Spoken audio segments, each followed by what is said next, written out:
各位网友，大家好，欢迎来到包明说。这期话题我们说一说中国驻联合国的特使要求联合国彻查北溪管道爆炸事件。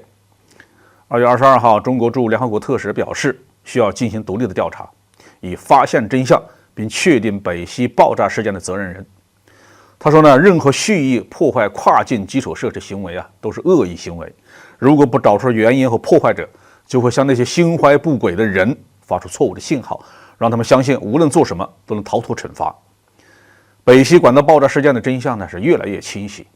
美英集团在这起案件当中有动机、有能力、形迹可疑，是最大的得益者，没有其他的任何嫌疑人。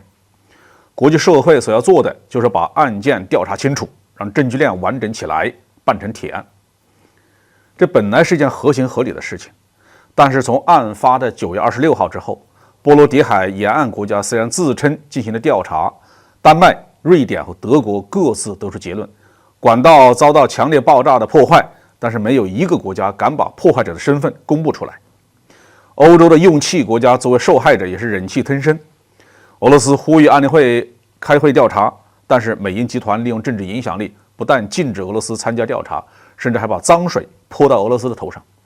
因此呢，在管道炸毁事件过去几个月之后，人们似乎已经不再提起这件事儿了。可是2023年的2月，美国调查记者赫什突然在网上爆料，详细的阐述了北溪管道被炸毁的细节，揭露了美国特种兵的行动方案。美国政府虽然淡然否认，但是西方主要媒体一片沉默，几乎没有人站出来反驳这一位普利策奖的获得者。北溪管道是谁炸毁的？欧洲各国心知肚明，从德国、法国到各个小国心里都有数。这就是美国和英国为了自己的政治目的，为了本国能源集团的利益采取的一次秘密行动。已经有不少国家的元首和政治家指出，俄罗斯为什么要炸毁自己建造的管道呢？如果他们不想卖天然气给欧洲，直接把阀门关掉不就可以了吗？但是欧洲国家在美国的政治压力之下，没有勇气要求联合国彻查。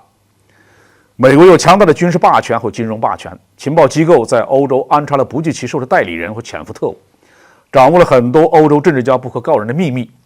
欧洲政坛往往没有足够的勇气站出来维护自己国家和民族的利益。中国作为联合国常任理事国，拥有独立自主的外交政策，中国有足够的信心和底气站出来直面美国，做一些欧洲国家想做却又不敢做也做不到的事情。中国为了在全世界伸张正义，才提出要彻查北溪管道事件。美英方面如何应对呢？到目前为止，美国采取了装聋作哑的态度，没有对中国方面的指控和要求做正面回应。但事情不会这么结束，中国有权在联合国大会和联合国安理会上提出这样的彻查要求。美国唯一可以用来阻止中国的就是安理会的否决权。